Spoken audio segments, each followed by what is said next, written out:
상대방 동의 없이 다른 사람의 대화를 녹음하면 무조건 불법이라고 오해하시는 분들이 많은데요. 하지만 상대방의 동의 없이 녹음을 하더라도 형사처벌의 대상이 되는 경우가 있고 안 되는 경우가 있습니다. 그럼 어떤 경우에는 처벌을 받고 어떤 경우에는 처벌을 받지 않는지 자세히 설명을 드리겠습니다. 통신비밀보호법 제3조 제1항을 보면 공개되지 않은 타인 간의 대화는 녹음하거나 청취하지 못한다고 해서 타인 대화 녹음을 금지시키고 있어요. 문제는 이 조항 위반에 따른 벌칙 규정에 벌금형 처벌 규정이 없고 유죄일 경우 무조건 실형이 선고될 가능성이 높다는 거예요. 미수범에도 벌금형 규정이 없고 실형이 감경되는 정도에 불과합니다. 실형이 선고되면 공무원이나 금융계 종사자는 퇴직을 당할 수도 있기 때문에 굉장히 무서운 규정인 거죠. 그렇다면 통신비밀보호법에서 하지 말라고 한 타인 간의 대화 녹음은 무엇일까요? 내가 없는 자리에서 다른 사람들 간의 대화를 녹음기를 설치해놓고 몰래 녹음했다면 그건 처벌 대상인 거죠. 근데 만약 내가 그 대화에 참여를 하고 있었다면 이것은 타인 간의 대화가 아니기 때문에 동의받지 않고 녹음을 해도 처벌받지 않습니다. 예를 들어서 3명이서 같이 대화를 하고 있는데 한 사람이 다른 2사람의 대화를 녹음하더라도 이건 대화에 참여하고 있는 사람이 녹음을 한 거니까 타인 간의 대화로 볼 수 없는 거죠. 2명이든 3명이든 4명이든 대화 당사자들 간에는 누군가 비밀로 그 대화를 녹음하더라도 괜찮습니다. 근데 이게 대화 당사자가 녹음을 했는데도 처벌의 위험이 있는 좀 애매한 경우가 있을 수 있는데요. 제가 실제로 처리했던 사건 중에 회사 동료들끼리 사이가 안 좋은 상황에서 한 동료가 다른 동료들의 대화를 몰래 녹음한 적이 있었어요. 동료 3명이서 식당에서 대화를 하고 있었고 그 중에 녹음을 한 분이 제 의뢰인이었는데 다른 동료가 제 의뢰인에게 법적으로 문제가 될 만한 발언을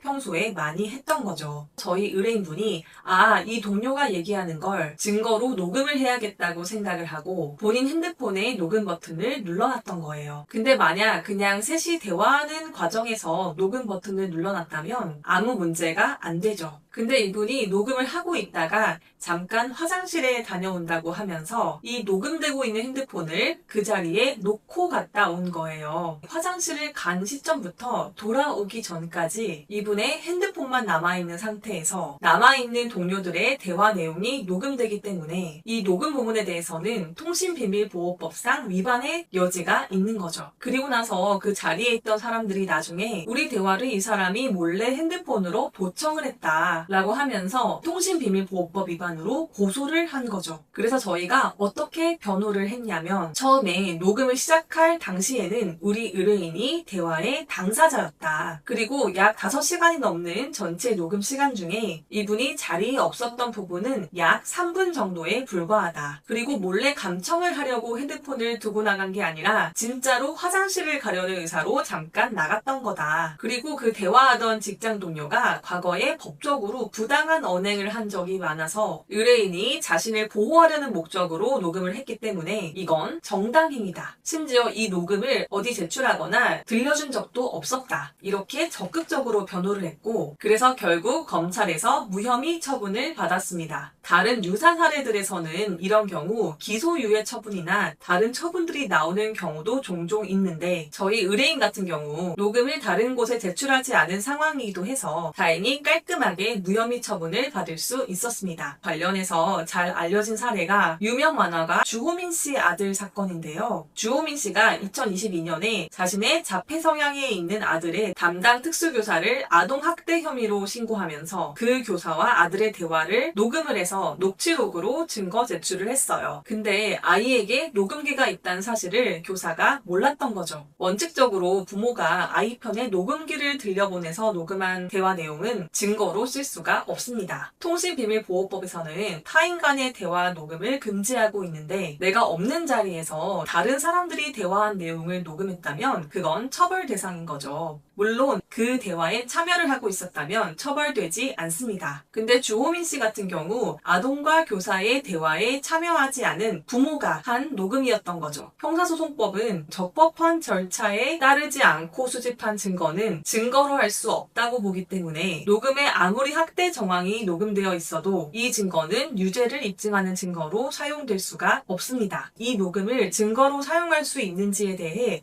1심과 2심의 판결이 완전히 달라졌다는 건데요. 1심 판결은 주호민 부부의 녹음이 형법상의 정당행위라고 보았어요. 정당행위를 쉽게 설명드리면 법조문에 금지는 되어 있지만 사회관념상 정당하게 볼만한 행위라는 것인데 아동학대 정황을 확인하기 위한 목적이 정당했고 아이의 방어 능력이 현저하게 떨어졌으며 CCTV가 없었다는 점 등을 들어 녹음을 증거로 할 수 있다고 보았습니다. 그래서 특수교사에게 유죄 판결을 내렸어요. 반면 2심은 반대로 통신비밀보호법에 따라 특수교사의 발언을 녹음한 녹음 파일을 증거로 사용할 수 없다. 정당행위 법리는 해당 조문에 적용할 수 없다. 라고 보았어요. 결국 2심에서는 녹음 파일을 증거로 인정하지 않아서 특수교사에게 무죄가 나왔습니다. 아직 이 사건 3심 대법원 판결이 나오지 않았는데 어떻게 나올지는 지켜볼 필요가 있겠습니다. 이렇듯 통신비밀보호법 위반인지 아닌지는 사안마다 많이 달라지기 때문에 혹시 궁금하신 부분이 있으면 제가 알고 있는 범위 내에서 설명을 드리겠습니다. 감사합니다.